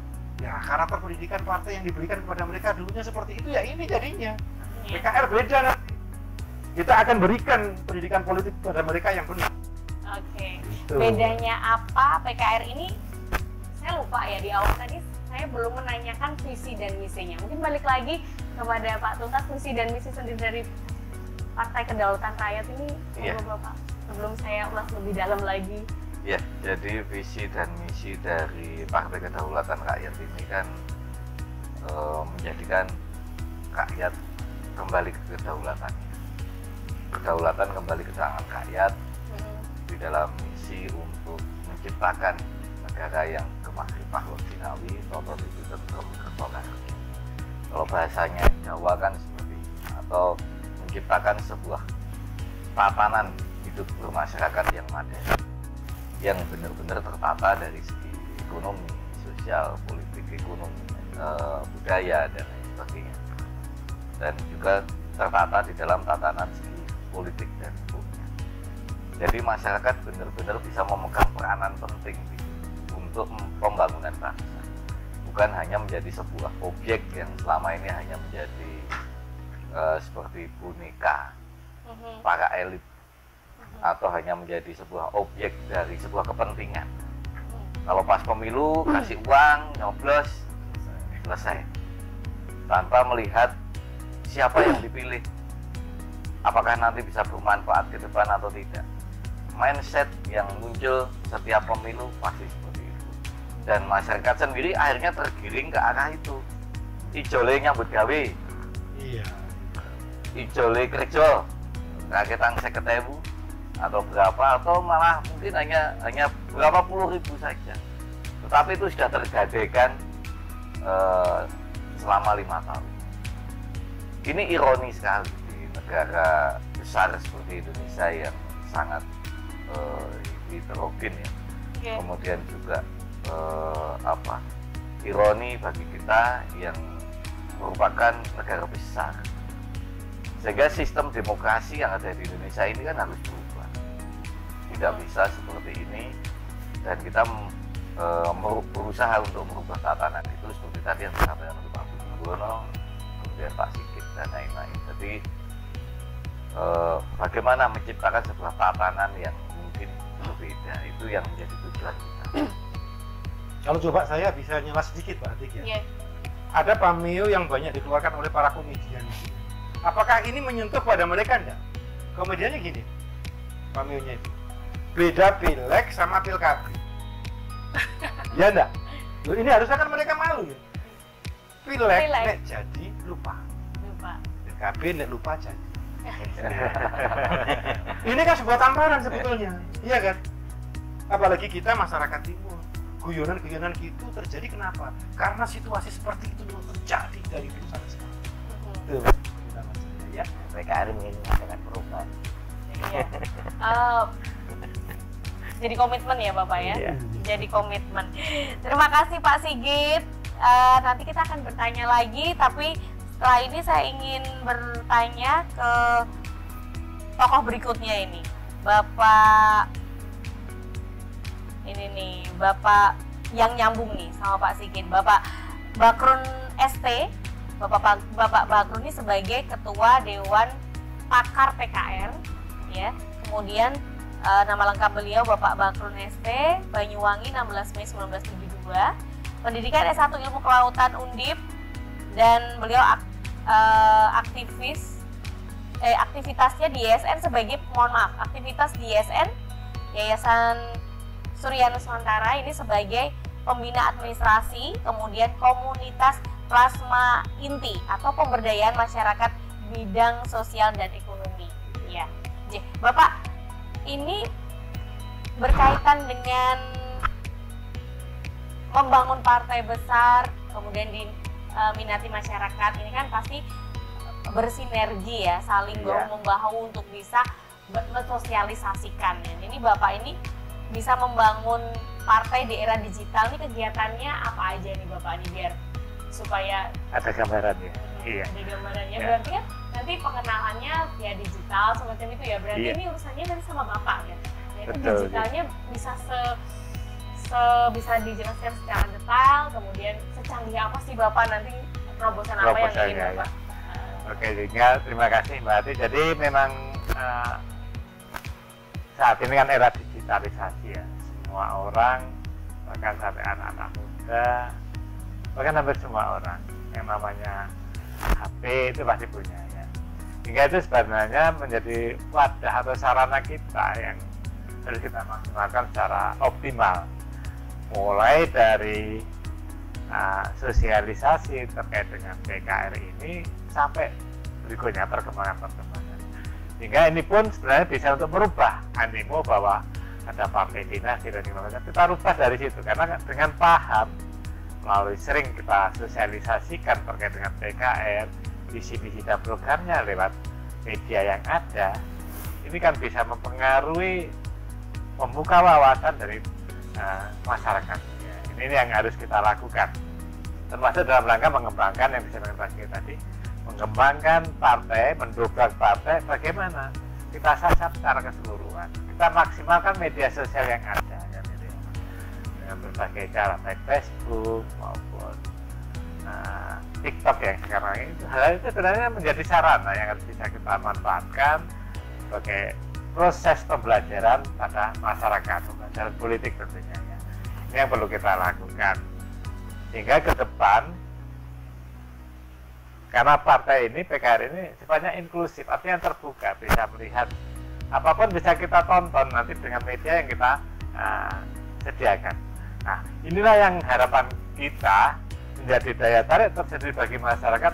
Oh, bisa melihat secara langsung bagaimana perkembangan PKR secara utuh. Nah, termasuk bagaimana nanti proses penjaringan, bagaimana proses kontrol, karena selama ini seperti yang disampaikan Pak Sigit tadi, anggota legislatif itu tidak bisa, itu pilihan rakyat, wakil rakyat, tapi kita rakyat dan bisa kontrol. Nah, harapan kita ada kontrol lewat media yang kita sediakan. Nah, ini yang harapan kita menjadi hal yang baru sehingga masyarakat milih ke depan bisa kontrol ya, karena lewat media yang kita sediakan. Oke. Ya. Untuk realisasinya Bapak sudah sejauh mana? Iya. Karena saya juga punya Instagram, Iya. saya juga punya TikTok, saya punya Facebook, tapi saya belum melihat Iya. logo dari Partai Kedaulatan Iya. Rakyat. Betul, karena kenapa ini belum kita publis lewat secara media sosial, karena saat ini proses perizinan atau proses pendaftaran kan baru dalam pengurusan legalisasinya baru kita urus, sehingga ini belum kita publis secara lewat media sosial ya, belum dipublis lewat media sosial. Meskipun ini sudah disiapkan, karena kita juga punya link, ada SN Access ini yang bisa mempublikasi terkait proses digitalisasi informasi. Nah, berkaitan dengan baliho-baliho ini berarti dengan siapa nih Bapak? Dengan Bapak Sigit ya? Baliho yang sudah terpasang itu juga belum ada logo dari partainya ya? Belum. Kalau logonya kalau nggak salah merah putih seperti itu Pak? Logo partainya seperti ini. Saya- Seperti kaos ini. kaos. Ya, ini. Oh seperti itu Ya, ya. bersama di sana. Berarti salah ya saya. Yang merah putih itu bukan. Merah putih, Itu bagian dari underbow dari yang ada pendukung di partai politik itu. Oh bukan ya. Tadi saya sempat ada nih Pak nemuin logo merah putih gitu. Sebentar. Saya boleh tunjukkan ya Pak ya? Ya, Mungkin boleh, pemirsa boleh, juga. Biar lebih paham nanti. Ini bukan sih gitu. Ya, Segitiga merah putih segitiga bukan ya? Bukan. Ini, Logo partai logonya kita. ini. Saatnya rakyat berdaulat. Bukan yang ini bukan. Coba yang mana? Oh, bukan. bukan. Itu bukan milik Itu kita. bukan milik kita. Ini bukan milik dari Partai Kedaulatan Bukan. Rakyat ya. Bukan. Jadi ini Partai Kedaulatan. Ini ternyata di Iya. sana juga ada. Ini Bapak Partai- nanti akan ada rival dari Anda. Iya. Itu bukan milik kita ya. Saya Itu pikir- partai kedaulatan kalau itu. Ini Partai Kedaulatan. Iya, Kalau kita partai kedaulatan Kedaulatan rakyat. rakyat. Partai Kedaulatan. Iya. Di sini bisa di Kita namanya seperti ini ya. Garuda Emas Iya, ya. iya. Oke, nanti kita akan kulik juga apa arti lambang yang ada seperti itu. Ini termasuk baliho juga itu belum ada ya Bapak ya? Belum. ada. Ya, karena di sana pun kita juga belum mengatasnamakan PKR karena kita tetap taat hukum ya secara digitalisasi apapun, karena Pak Budi ini sedang mengurus di sisi perizinannya, sehingga kami belum keluar, sehingga kami kan belum berani. Belum rilis. Iya, belum belum deklarasi. kita publik, ya Iya. belum kita deklarasikan Nah. nanti karena sehingga nanti kita menyalahi kan. Kita ingin berdaulat, tapi jangan sampai menyalahi perundangan yang ada. Oke. Ya, karena kalau nanti kita justru ingin berdaulat bersama rakyat, ingin kita angkat menjadi pemimpin yang bagaimana yang disampaikan oleh Mas Tunggal tadi, bahwa menggunakan adab-adab pertimbangan dan tetap taat pada aturan hukum yang ada. Oke, Jika siap kita Bapak. masih belum bisa publis karena legalitas kita belum secara sah, belum dikeluarkan. Ya. Gitu. Di sosial media itu kan banyak beredar meme kemudian yang sifatnya menyindir tokoh-tokoh yang sekarang itu bertebaran di baliho-baliho. Iya. Nah, akhirnya mengurangi rasa simpatik masyarakat terhadap tokoh-tokoh tersebut. Iya. Nah, Nah ini ternyata Pak Tuntas juga ada di situ, di baliho itu. Ini tidak ada kekhawatiran dari Partai Kedaulatan Rakyat akan worry nggak sih gitu loh, khawatir nggak sih nanti masyarakat jadi nggak respect gitu. Ini kan lagi musim pandemi gitu. Jadi menurut kami ya itu tidak ada kekhawatiran, karena kami tadi kita pertama ingin mempublis, mengenalkan tokoh yang selama ini memang bukan tokoh sebenarnya, tapi kita angkat karena kiprahnya di masyarakat. Seperti Mas Tuntas kan kita tokoh, karena selama ini beliaunya itu juga bukan sebagai tokoh partai politik, bukan pengusaha yang terkenal seperti pengusaha-pengusaha lain. Nah, sehingga ini kan kita menunjukkan sebagai memang visi kita dari partai politik PKRI ini kan memunculkan, bagaimana memunculkan orang-orang yang selama ini mungkin sebenarnya punya potensi yang luar biasa, namun belum sempat terpublis, ya, belum terendus bahasanya ya. Nah inilah yang kita munculkan nanti. Ini bagian dari salah satu tugas dari proses digital ini, kita publis nanti pelan-pelan tokoh-tokoh sebenarnya orang-orang ini loh punya kiprah yang luar biasa di masyarakat. Namun karena ini kategori orang-orang biasa kan belum terangkat sebagai bupati. Nah ini yang harapannya nanti kita bisa menunjukkan, memberikan informasi ini kepada masyarakat luas. Iya, di samping itu niat ada baliho-baliho itu kan sebagai cinta kita kepada bangsa dan negara. Mengucapkan dirgahayu. Itu kan ucapan dirgahayu Republik Indonesia. Betul, ada Bukan memang untuk- ada pesannya. Iya, ada pesannya untuk ucapan dirgahayu Republik Indonesia sebagai kecintaan Tikus Pipi pada bangsa dan negara. dengan ucapan di dalam baliho-baliho itu. Iya. Tapi emang Dan ya yang jelas kan juga gimana, nggak Pak? memakai dana negara. Dana. Yang jelas kan kita kan Oke. bukan pejabat, jadi kan kita nggak pakai dana negara, kita pakai dana sendiri. Jadi sifatnya pribadi, Iya, sifat ingin pribadi, mengenalkan kepada mandiri, masyarakat. dan wujud kecintaan rakyat kecil ini kepada bangsa dan negara dengan ucapan dirgahayu. Ngomong-ngomong berapa titik Pak? Ada di beberapa provinsi, ada di Jawa Timur, Jawa Tengah, dan Yogyakarta. Luar biasa. Papua, Berarti berapa Sulawesi. titik Bapak? Ya kalau banner dan spanduk banyak Banyak di ya. semua. Di Tapi semua kalau kota kabupaten ada. kalau Baliho? billboard dan baliho ada di 3 provinsi. 3 provinsi. Satu provinsi sampai Satu provinsi ada 2 kabupaten ya, kemarin Jawa Timur di Magetan sama di Blitar ya. Kemudian di Jawa Tengah ini ada di Solo Raya ini, sama Semarang. di Semarang. Kemudian di Jogja hampir semua titik di Jogja. banyak ya. banyak. Ini balik lagi dengan baksosnya, berarti nanti dananya juga jauh lebih banyak lagi dari Insya perizinan Allah. billboard ya. Artinya gini Mbak Antik ya, Gimana? Mas Tuntas menyampaikan bahwa kecintaan kita terhadap negara kita ucapkan dirgahayu. Dan iya, Iya, ya. iya. Dan Mbak Antika sendiri kan sebagai masyarakat jangan lupa di sana Iya, gimana Pak? baliho-baliho itu juga mengandung sebuah pesan. Apakah memang masyarakat kita tidak ingin adanya sebuah perubahan? Gitu. Iya. Makanya kita berupaya. Mudah-mudahan Allah di 2024 Indonesia itu berubah. Iya. Amin. Tapi masyarakat kita itu sebagian besar sudah pesimis Pak, bahkan ada yang apatis Pak. Apatis. Tidak, sebetulnya tidak seperti itu. Iya. Jadi banyak orang mengatasnamakan diri sebagai kelompok masyarakat tertentu yang mengatakan sebetulnya tidak. Masyarakat itu masyarakat yang terpelajar, masyarakat yang punya kepuasan tinggi, gitu ya. Faktanya apa? Dari mulai munculnya parpol melakukan pemilu, mereka terima juga terus kok duit itu. Iya. Kalau mereka pesimis, mereka nggak mau terima. Sudah mau berubah. Iya enggak? Ini fakta. Makanya ini nanti kalau memang mereka ingin adanya satu perubahan, kita akan Ya di sisi lain karena kita juga punya niatan kuat untuk pendirian partai politik itu, sehingga saya yang mungkin dianggap tokoh oleh Tikus Pipi ini berusaha ditampilkan dalam billboard maupun baliho. Iya. Berarti nanti Biar lebih ke depannya dikenal. ya, ketika Partai Kedaulatan Rakyat ini sudah Resmi secara resmi, sudah izinnya sudah ada, berarti yang akan dicalonkan sebagai presiden itu adalah Bapak Tuntas. Tidak salah itu. Amin. Kalau itu terserah Tikus Pipi ya. Insya Allah. Jadi Dan terserah rakyat Indonesia nanti bagaimana menilainya. Jadi kita serahkan semuanya kepada Allah Subhanahu wa taala sama masyarakat Indonesia. Jadi Intinya masih seperti fleksibel. Iya. Padahal Bapak udah pasang loh Pak di hampir. Iya. Banyak banget ya. Kan itu pengenalan. bentuk silaturahim. Silaturahim. Silaturahim kepada mereka yang belum mengenal Mas Tuntas. Oke. Gitu.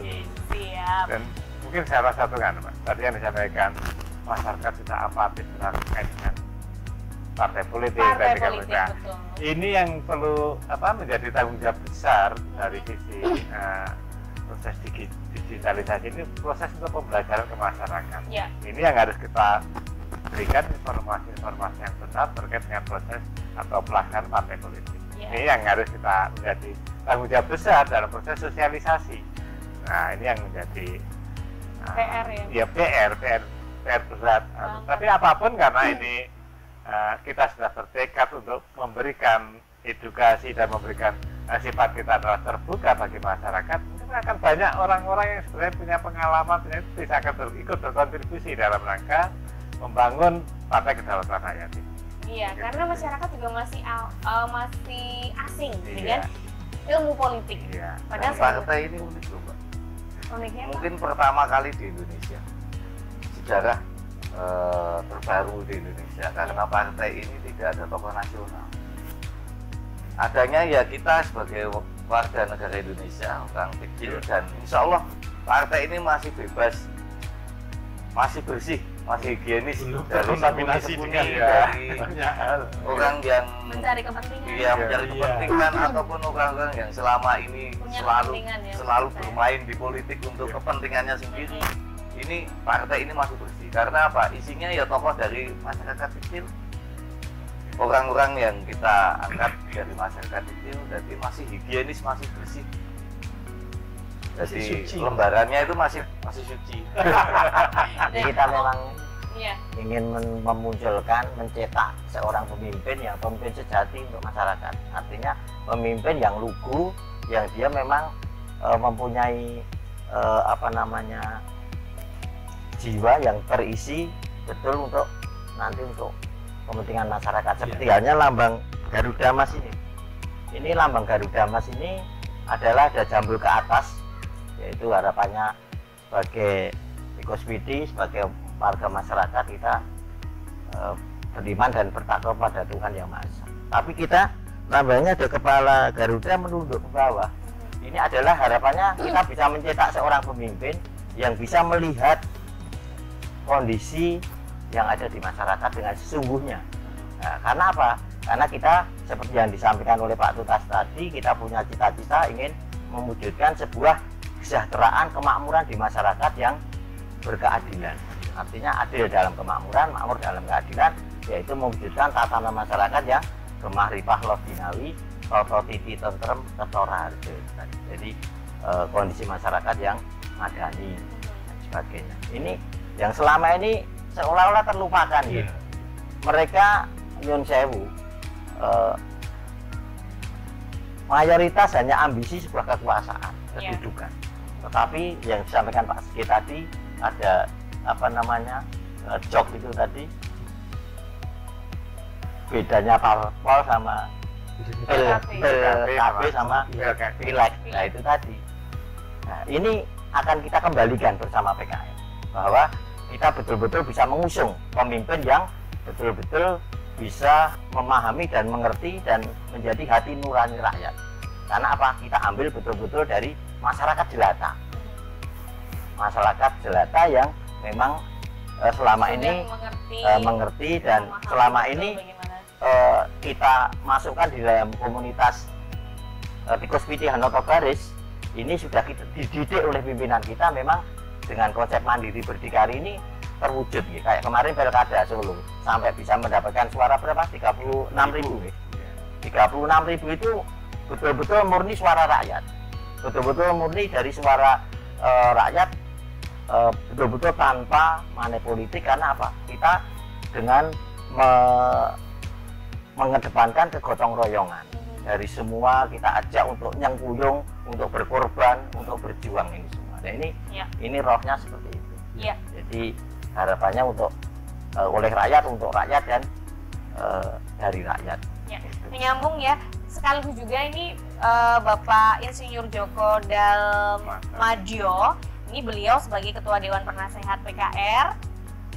Backgroundnya mantan ASN, kemudian penemu pupuk organik POC, salah satu produk dari PT ini ya Bapak, PT Tuntas Group ya Bapak. Nah, dan penggiat bercocok tanam di rumah dengan lahan seadanya untuk kebutuhan rumah tangga. Pernah dikirim ke Thailand dalam program pelatihan pertanian ya. Dan beliau adalah Sarjana Pertanian, Ketua DPKP Yayasan Suryanus Kontoro ya. Dan menyambung dari apa yang sudah disampaikan oleh Pak Tuntas ya, masih putih bersih, belum terkontaminasi anggotanya. Ini bagaimana cara ini Bapak ini seputar bagian dari pengawasan partai agar partai tetap bersih ya Bapak ya. Ini yang ingin saya tanyakan ini ya, bagaimana mekanisme rekrutmennya supaya bisa filterisasi dari anggota-anggotanya, khususnya ini yang akan dicalonkan nanti untuk menjadi wakil rakyat. Ini punya trik tersendiri seperti apa Bapak? Iya, untuk PKR ini kan cikal bakalnya dari Ormas Panji Panjati ya. Dari Ormas Panji Panjati. Ormas Panji Panjati dari komunitas Tikus Piti Hanoto Baris. Nah ini masyarakat yang bergabung dengan Tikus Piti Hanoto Baris ini selama ini memang sudah masuk filter nih, ada filter di sini. Karena apa? Di dalam ini kita tekankan adalah kita pertama harus mengangkat panji-panji hitam dari timur, yaitu ada pada pertimuran. Itu warisan leluhur kita dulu tentang mengangkat sopan santun, budi pekerti luhur, kegotong royongan, dan membangun jiwa-jiwa nasionalisme patriotik. Ini yang diangkat dari kita. Jadi selama ini Tikus Piti yang masuk kan memang harus mengedepankan ini, mengedepankan ini. Dites dulu atau gimana itu Bapak? Ya tidak dites, tetapi mengikuti kegiatan kita. Kayak ini jadi anggota begini. KPK dites wawasan kebangsaan, nanti yang nggak lolos dikeluarkan. Tidak, sudah Mbak. Jadi secara alamiah. Jadi begini, secara alamiah nanti masuk Tikus Piti itu kan kita ada kegiatan yang terus membangun tentang salah satunya itu tadi. Jadi mengangkat warisan leluhur tadi, panji-panji hitam dari timur. Jadi ada pada timuran ini memang kita kedepankan karena selama ini kan mulai luntur gitu. Nah ini kan kita angkat karena itu rohnya untuk bagaimana kita bisa mengangkat seorang pemimpin yang betul-betul mempunyai jiwa untuk hati nurani rakyat kita. Jadi kita ada beberapa pagar istilahnya gitu. Di Tikus Piti Hanoto Baris ini ada beberapa slogan, yaitu sedulur Cinorowedi. Harapannya orang yang masuk ke komunitas Tikus Piti atau Panji Panjati dan nanti juga PKR, kita itu adalah saudara, walaupun tidak saudara. Artinya dengan saudara kita berarti kan harus rukun gitu. Itu nanti kan yang akan ditekankan oleh ketika mereka sudah masuk ya Pak. Iya. Ini sebelum karena waktunya sudah dikasih tanda, tapi saya pengen banget Pak tanya ini dari rumah tadi ya Pak ya, mengenai keterwakilan perempuan ini sejauh ini bagaimana Pak? Anggotanya sudah adakah yang perempuan Pak? Banyak Mbak. Jadi yang masuk ini kan terutama untuk kepengurusan. Tapi kenapa tidak hadir di sini? Kepengurusan partai ini kita ambil kan dari Ormas Panji Panjati gitu. Nah ini kan yang masuk di Ormas ini kan perempuannya juga sudah banyak. Jadi bisa mewakili kemarin dalam penyusunan keanggotaan kepengurusan itu alhamdulillah DPP, DPD, DPC alhamdulillah sudah terwakili Mbak. Sudah terwakili dari kepengurusan. Berapa persen Bapak? 30%. Oh, oke. 30%. Bahkan ada yang lebih gitu. Salah satu syarat ya. Iya. Oke, Insya Allah terpenuhi. Nanti harapannya bisa menjadi anggota inti ya Bapak ya. Ada yang menjadi anggota inti dari tubuh partai itu sendiri dan mungkin bisa ada yang bisa dicalonkan untuk menjadi legislatif nanti dengan ke pesta demokrasi ya nanti 2024.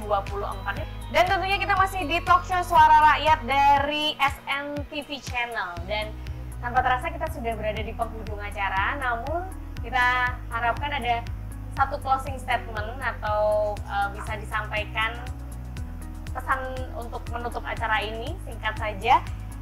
Mulai dari Bapak Tuntas, silahkan Pak. Bagi masyarakat Indonesia yang ingin adanya sebuah perubahan, ingin kembalinya kedaulatan di tangan rakyat, ingin terciptanya sebuah tatanan dari rakyat, oleh rakyat, dan untuk rakyat, maka bisa bergabung bersama kita, berjuang kedaulatan rakyat, dan tergabung di dalam Partai Kedaulatan Rakyat. Itu. Terima kasih Pak Tuntas. Bapak Budi, silahkan. Ya, kasih. Pesan saja buat masyarakat umum. Jadi dengan hadirnya PKR ini mudah-mudahan menjadi sebuah alternatif pilihan dari sebuah rasa kebosanan, kejenuhan yang sudah ada selama ini. Oke, itu saja Bapak. Selanjutnya Bapak Sigit, monggo Pak. Ini yang ini nampaknya lebih berpengalaman, senior. Jadi pesannya lebih. Jadi kepada masyarakat luas, masyarakat di seluruh tanah air, Partai Kedaulatan Rakyat hadir ingin melakukan satu perubahan. Ke depan Partai Kedaulatan Rakyat bertekad bahwa untuk mencetak satu pimpinan yang lahir dalam dunia politik seperti legislator maupun kepala daerah yang betul-betul pro terhadap kepentingan rakyat. Kalau ada keinginan mengusung tentang kepentingan pribadi, tidak usah masuk di dalam PKR. Terima kasih. Oke. Kemudian Pak Bakun, silakan Pak. Iya, terima kasih buat masyarakat Indonesia secara luas ya. Jangan apatis terkait dengan partai politik. Kita bisa lihat perkembangan-perkembangan, kita bisa belajar terkait dengan partai politik lewat sarana media sosial yang akan dilakukan, yang akan ditayangkan oleh Partai Kedaulatan Rakyat. Terima kasih. Oke. Terima kasih.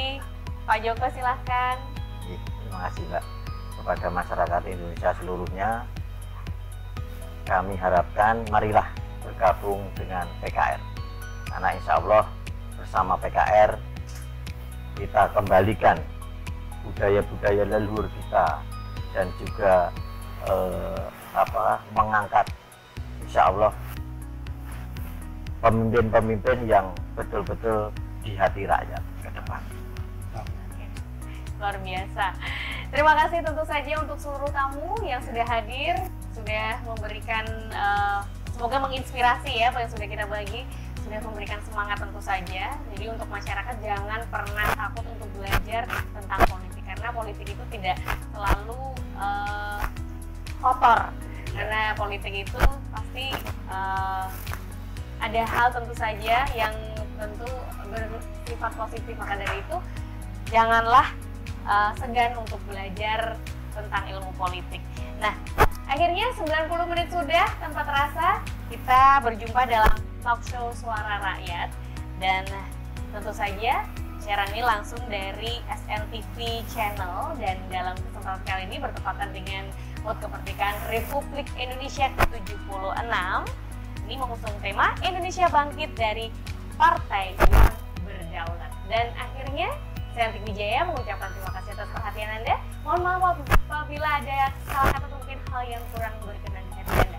Sampai jumpa kembali di talk show Suara Rakyat episode yang akan datang. Terima kasih dan wassalamualaikum warahmatullahi wabarakatuh. Waalaikumsalam.